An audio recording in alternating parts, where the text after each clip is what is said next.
Bonjour à toutes et à tous, bienvenue sur Radio Canal K et sur Radio Avouleté, la voix de la résistance du peuple togolais. Nous sommes à Haro, en Suisse alémanique.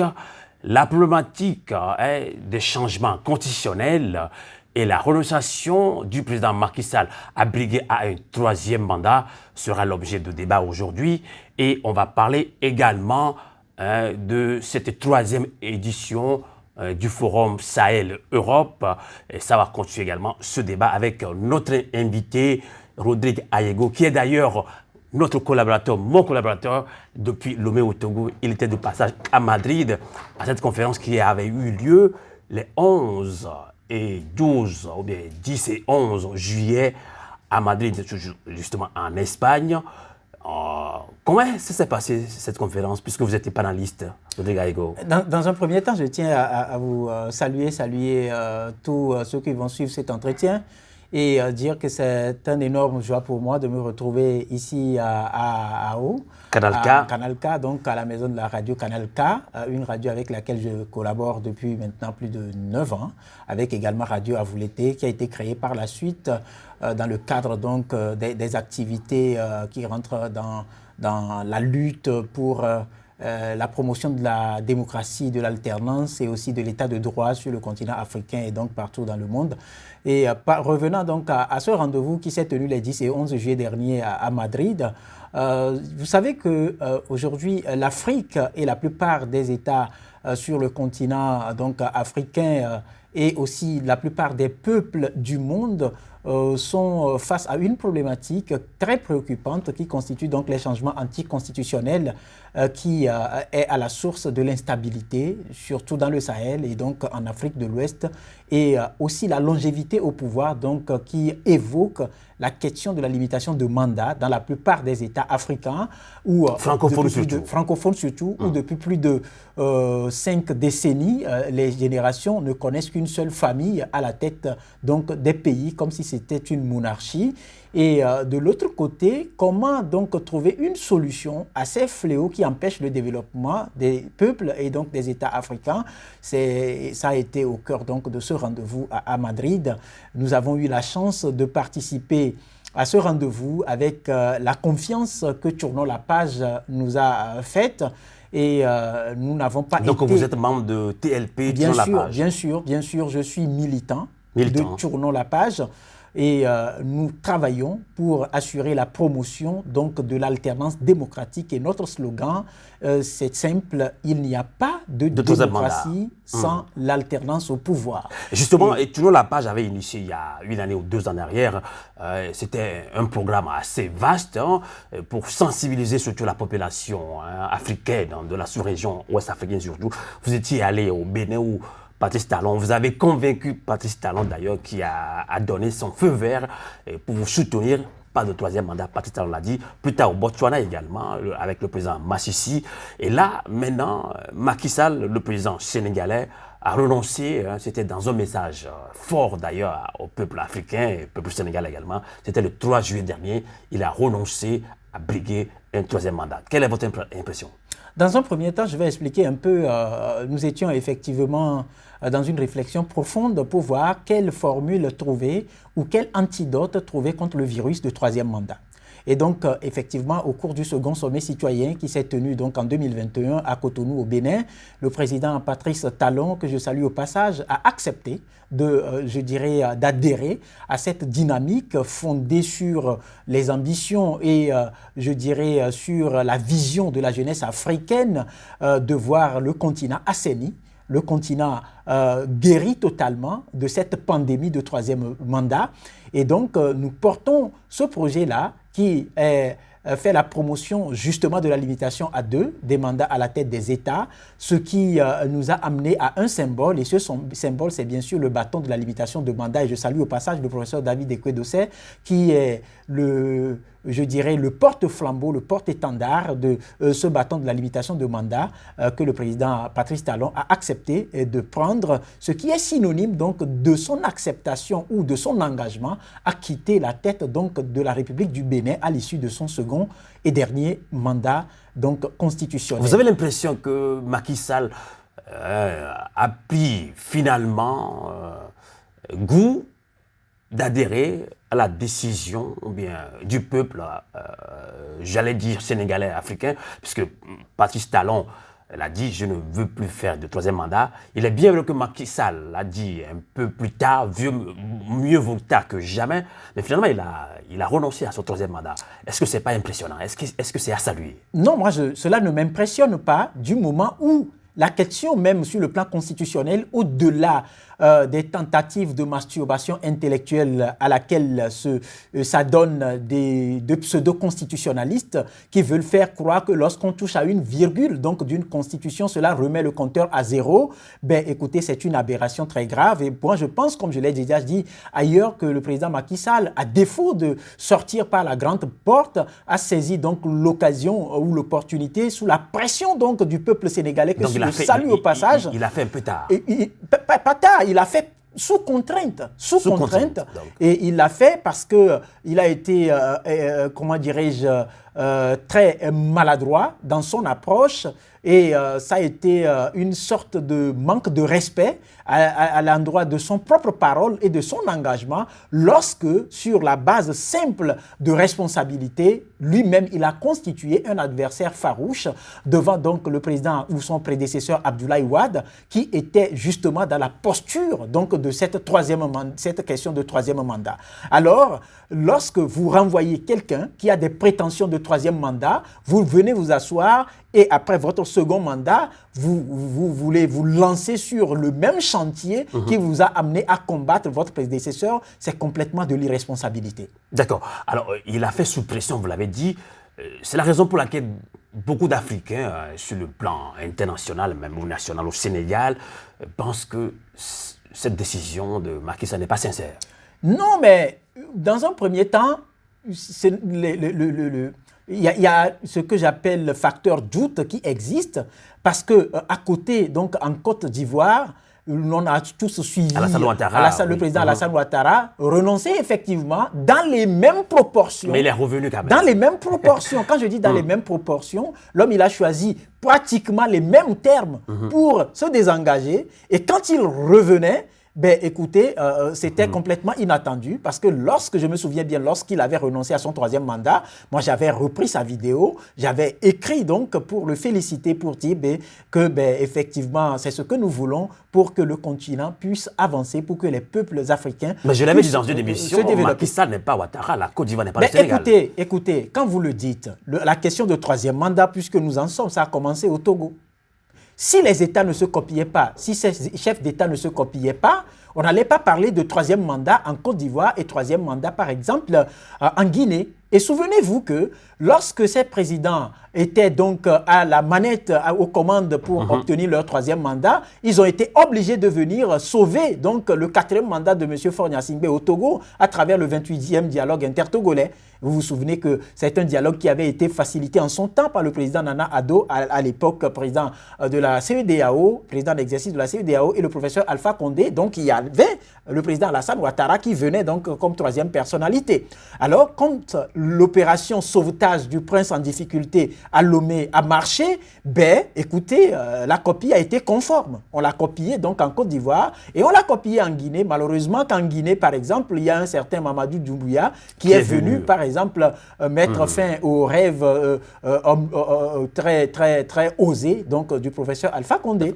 Donc vous comprenez qu'aujourd'hui, au sein de la CEDEAO, ce sont des chefs d'État qui sont solidaires, qui se copient donc dans des mauvaises manœuvres et qui mettent en difficulté donc la stabilité sur l'espace, donc ou je dirais dans la sous-région. C'est donc normal que cette solution, qui me semble très efficace, puisse interpeller et puisse être promue. C'est en cela que je salue et je rappelle que le dire, le proclamer ou accepter le bâton de la limitation de mandat, seul ne suffit pas, mais c'est le respect de la parole donnée. Le respect de l'engagement pris devant les peuples, le respect de la parole pris devant la jeunesse africaine de dire « moi, je partirai à l'issue de mon second mandat ». Et vous savez pourquoi? Il n'y a rien qu'on puisse donner à un peuple après avoir fait 10 ans d'exercice du pouvoir. Au pouvoir. On devient sclérosé. Et c'est en cela que d'éminentes personnalités sur le continent ont dit que le pouvoir, c'est comme du vin. Au premier verre, Au second, vous y prenez goût. Et lorsque vous franchissez le cap du troisième verre, c'est que vous êtes saoul. Ça déborde. Et donc, ça saoule. Et il faut l'éviter. Et justement, le remède efficace trouvé contre ce virus, c'est bien sûr cette campagne pour la limitation des mandats. Et pour chuter, en réponse à votre question, j'en profite pour lancer un appel à la commission, à la CEDEAO, Communauté économique des États de l'Afrique de l'Ouest, parce que notre lutte est que la CEDEAO puisse inscrire dans son protocole additionnel sur la bonne gouvernance. Là, vous parlez de la campagne bien sûr, de bien sûr, lavage. Bien sûr. Donc, inscrire dans son protocole additionnel le principe de la limitation de mandat afin que ce soit une question qui dépasse le pseudo, comment dirais-je, le pseudo souveraineté évoquée par les chefs d'État pour donc se soustraire de cette dynamique unitaire au sein de l'espace. Et donc, non seulement l'inscrire, mais en faire une imposition incontournable pour que ce principe soit respecté et que la limitation de mandat soit imprimée dans toutes les constitutions. Et je remercie le président Patrice Talon parce qu'au Bénin, là, vous revenez toujours sur le cas. Oui, parce que ce qui plaît, c'est parce que dans les constitutions africaines aujourd'hui, l'ambiguïté y est. Les gens ont aussi glissé des choses. Mais au Bénin, il est écrit... Non, pas Patrice Talon. Macky Sall l'a dit, même si la constitution sénégalaise m'autorise, je renonce. Non, c'est du faux, c'est du fake. Au troisième mandat. C'est du fake. La constitution du Sénégal ne permet pas au président Macky Sall de briguer un troisième mandat. Il pense que... Non, mais écoutez, lorsqu'on se laisse embobiner par un constitutionnaliste français ou d'autres constitutionnalistes qui sont des anti-africains, on peut tenir ce genre de propos. Mais lorsqu'on est posé, lorsqu'on est intellectuel, lorsqu'on n'est pas dans une certaine posture de grandeur démesurée, mais on ne peut pas dire que la constitution du Sénégal autorise au président Macky Sall un troisième mandat. D'accord. C'est en cela que je salue, je reviens sur ça et c'est très important. Quand vous prenez la constitution du Bénin aujourd'hui, il est dit « Nul ne peut faire plus de 2 mandats dans sa vie ». Et donc cette masturbation intellectuelle qui consiste à toucher à une virgule pour dire que les compteurs sont remis à zéro. Écoutez Sylvain, ça pose problème. Aujourd'hui vous connaissez votre âge, mais si les péripéties de la vie vous amènent à un changement quelconque sur votre acte d'état civil, mais cela ne change en rien votre âge à vous. Alors Rodrigue Gaego, parlons justement de ce grand opposant africain, jeune africain, Ousmane Sonko d'ailleurs, qui a suscité beaucoup de polémiques avec son radicalisme. Les gens disent qu'il est radical, mais on ne pense pas qu'il est radical, mais il défend une cause citoyenne au Sénégal. Là, il risque de ne pas être candidat. Donc on dit que bon, il y a une condamnation qui plane sur sa personne, on ne connaît pas son sort. Est-ce que maintenant, jusque-là, il n'est pas encore arrêté, donc on dit qu'il a manipulé la jeunesse. Là, actuellement, il est en détention, surveillé ou pas, on ne sait pas, il est quasiment surveillé à la maison, il ne peut pas bouger jusqu'alors. Est-ce que cette renonciation de Macky Sall à son troisième mandat peut ouvrir une porte à cet opposant Ousmane Sonko, ou Macky Sall va-t-il toujours passer par d'autres moyens pour l'empêcher? Mais écoutez, c'est clair qu'aujourd'hui, dans le schéma de Macky Sall, il a envisagé, vu ce que je peux appeler code de popularité d'Ousmane Sonko, il a mis donc, il a concocté un plan pour empêcher l'homme de briguer à la magistrature suprême. Et donc, cette affaire de diffamation, cette affaire de viol, cette histoire de corruption de la jeunesse, ce sont donc je dirais des contorsions pour empêcher l'homme d'être candidat. Parce que vous avez vu, moi j'ai dit aux gens, Ousmane Sonko a déjà organisé l'élection présidentielle dans la rue lorsqu'il a osé quitter Ziguinchor pour marcher sur Dakar. Et vous avez vu toute la foule qui l'a accompagné. Alors, qu'est-ce qu'on met dans corruption de la jeunesse? Moi, je ne comprends pas. Lorsqu'un juge dit que le viol n'est pas établi, la thèse du viol n'est pas établie, je ne vois pas en quoi on pourra parler de corruption de la jeunesse. Si par exemple la jeunesse du Sénégal se lève et dit il y a le chômage, est-ce que c'est une manipulation? Pas du tout. Si la jeunesse se lève et dit vous n'allez pas faire un troisième mandat, est-ce que c'est une manipulation? Est-ce qu'on veut nous faire croire aujourd'hui que la jeunesse sénégalaise ne comprend pas français? Est-ce qu'on veut nous faire croire aujourd'hui que la jeunesse sénégalaise ne sait pas ce qui se passe dans ce pays, le Sénégal? Est-ce qu'on veut nous dire aujourd'hui ou nous faire croire que la jeunesse sénégalaise ignore totalement le quotidien? Non. Moi, j'ai fait plusieurs fois Dakar. Je connais plusieurs autres villes du Sénégal. Allez-y, les défis sont énormes. Et je l'ai dit à la tribune du Forum Sahel-Europe que si nous en sommes là aujourd'hui à parler des crises qui secouent le continent, qui empêchent son développement et qui nous amènent à adopter donc la limitation de mandat comme solution, c'est parce que la gouvernance a échoué. Non seulement la gouvernance a échoué en Afrique, mais aussi la gouvernance a échoué en Europe, en Occident, à cause de la politique extérieure pratiquée par les grandes puissances. Il y a notre grande sœur combattante, Nathalie Diam, que vous connaissez d'ailleurs très bien. Elle a aussi, dans sa chronique, relevé cet nombre de systèmes, ou bien de compromission qu'il peut y avoir après cette renonciation de Macky Sall. On doute un petit peu de la sincérité de Macky Sall, qui renonce à son troisième mandat, où on pourrait d'ailleurs aussi approcher directement ou indirectement le grand opposant Ousmane Sonko. L'amadouer un petit peu, la France-Afrique peut l'amadouer un petit peu, puisqu'on voit déjà que la population sénégalaise est derrière Ousmane Sonko. Comment est-ce que ça peut se passer, ou bien que peut-il arriver si éventuellement la France-Afrique approchait Ousmane Sonko indirectement ou indirectement? D'abord, cette question de France-Afrique, c'est une question qui, excusez-moi, ça m'énerve beaucoup. Pourquoi? Les Américains n'ont pas besoin des Africains pour élire leur président. Les Français n'ont pas besoin des Africains pour élire leur président. Mais malheureusement, ça se passe comme les ça en Anglais Afrique. n'ont pas besoin des Africains pour élire leur chancelier, plutôt les Allemands, élire leur chancelier ou j'en sais rien. Et donc les Africains n'ont pas normalement besoin de la permission des dirigeants des autres pays avant de faire le libre choix de celui qui va présider à la destinée de leur pays. Et ça, cette histoire de France-Afrique, moi je pense qu'il faut considérer les relations. Je suis de ceux qui pensent qu'il faut aujourd'hui aller à un partenariat gagnant-gagnant, à un partenariat d'égal à égal, aller à un partenariat de responsabilité à responsabilité.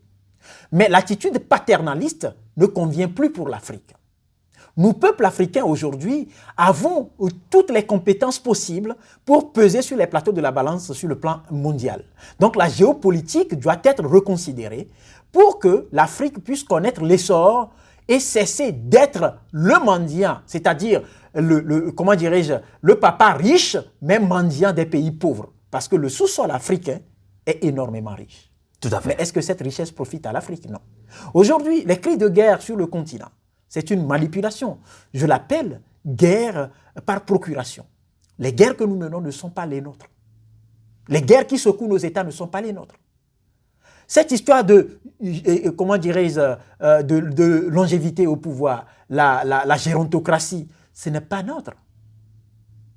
Cette histoire de captation de pouvoir avec sa transmission de façon héréditaire du père au fils, ben écoutez, ça doit s'arrêter, ça ne fait pas grandir le continent. Ça ne fait pas grandir le continent. Vous êtes en Europe, regardez les pays, ça fait rêver. Regardez, aujourd'hui les Européens ne pensent pas à ce que leur pays va être d'ici à 2050. Ils sont plutôt en train de faire aujourd'hui ce qu'il faut pour les générations qui vont arriver de 2050 à 2100. Mais est-ce que nous, Africains, sommes dans une dynamique de développement jusqu'en 2000 même? Non, pas encore. Parce qu'aujourd'hui, nous sommes secoués par le terrorisme, nous sommes secoués par la faim, nos populations ont des difficultés d'accès à l'eau potable, nos enfants n'étudient pas dans des écoles qui leur permettent de contribuer efficacement au développement du continent. Nous continuons d'étudier l'histoire de l'Amérique, nous continuons d'étudier l'histoire de la France, nous continuons de dessiner la carte de la France, nous continuons de torturer nos enfants avec le dessin du Benelux, des histoires des autres. Quand est-ce que nos enfants vont connaître les réalités de leur continent et y travailler? Écoute, c'est hier qu'on nous disait que la lampe électrique ou l'ampoule électrique a été fabriquée par un blanc. Tout le monde sait que c'est un noir qui l'a fabriquée. On a longtemps l'histoire a été tronquée. L'histoire a été tronquée. Donc aujourd'hui, je pense que pour que l'Europe, l'Occident puisse aussi respirer et qu'on mette fin à l'immigration dite clandestine, il faut redonner à l'Afrique ce qu'on lui a, je dirais, estorqué. Et ça, je pense que ça peut arriver par une conscience individuelle et collective. De tous les Africains. Et ça, je remercie les peuples européens, les peuples occidentaux, qui comprennent aujourd'hui ce que nous vivons. Parce que les cris, c'est un peu partout. J'ai vu ce qui s'est passé dans les rues de Paris ces derniers jours. J'ai vu ce que cela représente. Mais je ne donnerai pas l'opportunité d'être à la place des Français aujourd'hui. D'accord. Donc, vivre ce que nous avons consacré des décennies à vivre permet de se rendre compte aujourd'hui que cette situation de paternaliste, cette position, cette posture de paternaliste est aujourd'hui en train de ruiner notre identité en tant que peuple du monde. Et nous ne sommes plus peuple africain. Nous ne sommes plus peuple français, nous ne sommes plus peuple suisse, nous ne sommes plus peuple belge, mais nous sommes tous des peuples du monde et nous voulons œuvrer pour l'harmonie, le vivre ensemble. Et donc, notre cri est unique. Et c'est en cela, donc, qu'à Madrid, nous avons compris qu'il est temps aujourd'hui de parler d'une seule et unique voix et de dire, donc, à ceux qui sont, comment dirais-je, qui hypothèquent notre destin commun, de nous lâcher pour nous permettre, peuple du monde, de nous découvrir et de nous développer. D'accord.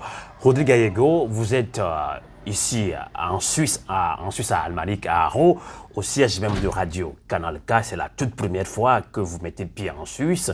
On a fait déjà 9 mois, 9 années, 9 années de collaboration sans se voir, sans se rencontrer. On ne va pas aller dans les détails pourquoi on ne s'est pas rencontrés quand même, mais c'était un plaisir pour nous. Alors tout au long de cet entretien exclusif, vous avez mis l'accent sur un réveil panafricain.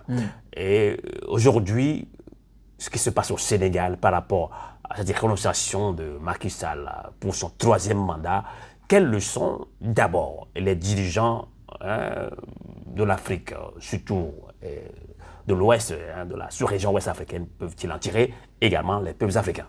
Dans un premier temps, je pense que la première leçon à tirer, c'est beaucoup plus à l'endroit des peuples que nous sommes. Ce que le peuple veut, Dieu le veut, et ça s'accomplit. C'est pour ça que je ne cesserai de remercier le peuple sénégalais. Mais au même moment, je profite de l'occasion pour leur lancer un appel d'être vigilants pour éviter toute mauvaise surprise. Parce que, en tout cas, si je suis bien la situation, si le peuple sénégalais s'est levé, ce n'est pas dans un premier temps pour cette question de 3e mandat, c'était pour arrêter le harcèlement judiciaire contre Ousmane Sonko. Donc aujourd'hui, vous allez voir que la renonciation du président Macky Sall à ce 3e et suicidaire mandat, ça n'émeut pas ceux qui sont avisés. Et donc aujourd'hui, la lutte continue pour que l'élection présidentielle de février 2024 soit inclusive et non exclusive. Il n'appartient pas au président Macky Sall de désigner ceux qui veulent être candidats à cette élection. C'est-à-dire, en aucun cas, le président Macky Sall ne peut pas, mais ne doit pas empêcher Ousmane Sonko d'être... Il n'en a pas le droit. Il n'en a pas le droit. Candidat. Quand vous prenez les constitutions de nos pays respectifs, mais chacun a le droit de choisir librement de compétir. Si aujourd'hui, les conditions sont réunies en mon âme et conscience pour être candidat à une élection présidentielle, par exemple au Togo, je n'aurai pas besoin de la permission de X ou de Y. Parce que j'ai rendez-vous avec le peuple togolais. Parce que j'aurai rendez-vous avec le peuple togolais. Et c'est au peuple togolais que je devrais m'adresser. C'est au peuple togolais que je devrais démontrer ma capacité de présider à la destinée de ce pays-là. Et donc aujourd'hui, il n'appartient pas au président Macky Sall de dire qui et qui doivent participer à une élection présidentielle. C'est pour ça donc nous luttons pour que cette attitude puisse s'arrêter sur le continent. Pour que la justice ne soit plus instrumentalisée pour que la justice ne constitue plus une source d'insécurité sur le continent. Vous pensez vraiment que ce qui se passe actuellement au Sénégal peut inspirer le peuple togolais ou même les gouvernants togolais? Ça a été déjà fait depuis. Je me souviens de la situation qu'a vécue Alberto Olympio, par exemple, au Togo. Je me souviens de plusieurs autres opposants au Togo. Écoutez, quand on parle d'opposition, on ne parle pas de ring. On ne dit pas qu'il faut prendre les machines de l'État pour broyer un adversaire politique. Mais c'est beaucoup plus un challenge, comme dans un match de football, où votre supériorité est démontrée sur le terrain, où votre capacité de contrer les assauts de votre adversaire sont démontrées sur le terrain. C'est une question de débat idéologique. C'est une question de défense de programmes qu'on porte, de programmes de développement qu'on porte. C'est beaucoup plus un challenge qui consiste à peser les visions et à les expliquer aux populations et à permettre à ces populations de faire leur libre choix à travers leur compréhension des visions présentées par chaque candidat dans son projet de société. En tout cas, merci beaucoup, Rodrigue Gallego. Je rappelle que vous étiez passé à Madrid pour une conférence sur, justement, c'est la 3e édition, justement, sur le Sahel. Oui, l'instabilité dans le Sahel. Et également en Europe, également. Ça s'est passé les 10 et 11 juillet dernier à Madrid. Donc, vous êtes de retour. Vous serez de retour très prochainement à Lomé au Togo. On vous souhaite, merci quand même de votre passage en Suisse, surtout au studio de Radio Canal K et plus tard on va vous suivre également sur Radio Avolt également. Mais aujourd'hui, nous sommes à Canal K, à Rouen, Suisse alémanique. Merci de votre passage et bon retour au Togo. Merci Sylvain. Et pour finir, je dirais qu'hier, il était question de l'appel à tous les prolétaires de s'unir. Aujourd'hui, je voudrais profiter donc de cet entretien exclusif. Bien sûr que je prépare un message dans ce sens, ça viendra incessamment, pour lancer un appel aux peuples africains et aux peuples du monde. Peuples africains et peuples du monde, unissons-nous, car l'heure est grave. Levons-nous comme un seul homme et contribuons donc à arrêter les fléaux qui menacent notre vivre ensemble et arrachons le pouvoir de développer le continent. Le mot est fort, la conclusion, tout le monde l'a compris. Il nous revient à nous, peuple africain, et surtout, nous sommes très suivis par le peuple togolais de prendre également nos responsabilités en changeant de mentalité, en nous disant que je compte aussi pour cette lutte. Merci beaucoup à vous tous qui nous avez suivis sur nos chaînes YouTube, sur Radio Canal K, sur Radio Avolt. Merci infiniment et comme on le dit souvent, Avolt, la lutte continue. Merci Rodrigue Gallego et bon retour au Togo. Merci. À bientôt. Merci.